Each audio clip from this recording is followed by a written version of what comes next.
Hi guys! Come spend a day with me. So for today's video, punta lang ako ng grocery. I need to buy some stuff like vegetable. Yun, since it's Holy Week, mag-ulam tayo ng fish. And gusto ko din magluto ng sushi bake. Bili tayo ng crab stick. And lumpiang toge. Kailangan ko ng wrapper pala. Tara, samahan niyo ako. So ngayon, punta ako ng Baker. Yung ang daming grocery around the area. Pero dun talaga ako bumibili kasi fresh yung mga isda nila. Isda, pati vegetable, lahat fresh. Sana all fresh.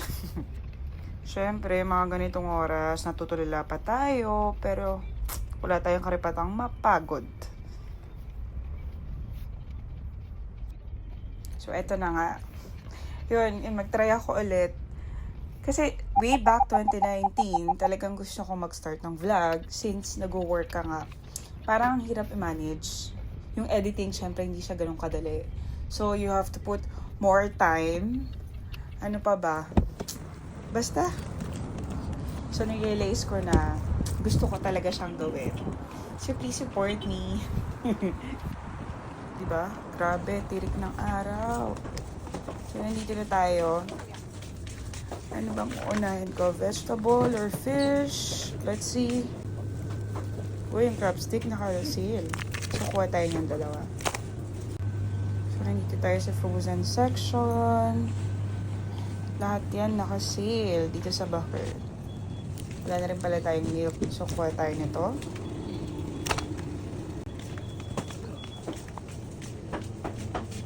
At syempre, hindi mawawala ang 1 dirham section dito sa Baker. Lahat ng makikita nyo sa side na to, lahat yan 1 dirham lang. Diba? Sulit. So, fish. Bili tayong milkfish, GG, tilapia, and hipon. Then, palinis na rin natin kay kuya para mabilis. Less hassle na ba? So, pagdating ko sa bahay, yun, iwash ko na lang siya ulit. While waiting, ano pa ba yung bibilin ko? Uy, look me. You look me. I look you. Ano ba to? Very... Never mind. Ayoko nang sabihin. Baka mabash tayo. Yan, tapos na. Bilis, diba? Yun, kuha tayo ng grilled cheese, butter, tofu, lumpia wrapper, then dive na tayo. Grabe yung singaw ng init. Nung umalis ako kanina, tulog pa si Baby Lucas. Nandun naman si Mami para bantayan siya. Yun, kaya nakasaglit din akong lumabas. Baka for sure gising na yun ngayon. For lunch, yun, magluto tayo ng sinigang na hipon. Then, prepare ko na yung iba kong lulutuin mamaya. Kapag ganito katirik yung araw, ma-feel mo talaga yung Semana Santa. Lalo na sa Pinas. Kainit ba? Siyempre, sa ilang taong nakatira kami dito, sanayin na lang talaga. Huwag maarti ba? Ayun, open naman ako. Any suggestion sa mga content? Ayan. Comment nyo lang sa video na to. At gagawin ko yan. Yes. Talagang kakaririn ko na talaga to. Wala namang masama kung itatry ko, diba? And alam ko namang susuportahan niyo ako. Konting kembot na lang malapit na tayo. Di naman siya ganun kalayo, maybe 5 minutes drive. Kapag nagtatrabaho sa abroad, bawal kang tamarin. Yun lang yun. Pwede naman din ako magpa-deliver. Kaya lang syempre, yung mga bibigay sa'yo, hindi ganun ka bago. Mas okay na din na ikaw yung pipili. So, mas gusto ko talaga ako yung bibili. Yun, ganito lang kami dito. Simpleng buhay. So, nakakakain 3 beses sa isang araw. Meron trabaho. Okay na yun. Wala lang may kukumping pa. Bagan dito sa area namin, tahimik lang siya. Hindi siya overcrowded kahit sa gabi. Hindi ka matatakot lumabas. Actually, safe naman talaga dito. Okay, parking na tayo. Mamaya i-ready ko na yung mga camera and mag-upload ako ng mga application kung saan ako pwede mag-edit ng videos. Kung ano pa kababayang kulang. Suggest naman kayo o ano bang magandang app. Yun, syempre hindi naman tayo expert dyan.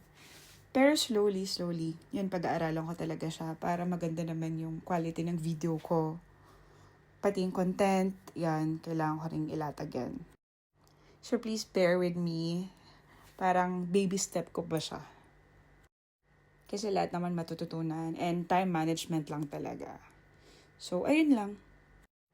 Basically, gusto ko yung mga light lang. Yung mga good vibes lang na videos. Yun, inspirational para sa lahat. Alam kong makaka-relate din yung ibang OFW. Okay, tara. Akit na tayo. At maglalaba pa pala ako. Yung natuto na lang din talaga ako magluto dito. Pero yung baking, yun. Gusto ko yung pag-aralan. Kaya lang yung pasensya ko. Baka naman ma-push. Kasi naman yung mga measurement, Diyos ko. Parang di para sa akin yun. Huy, ang sarap. Ang sarap pag bawal. Bawal ako sa hipon. Okay, go. Go inside. I said go. What are you doing? Hi, my love. Hi.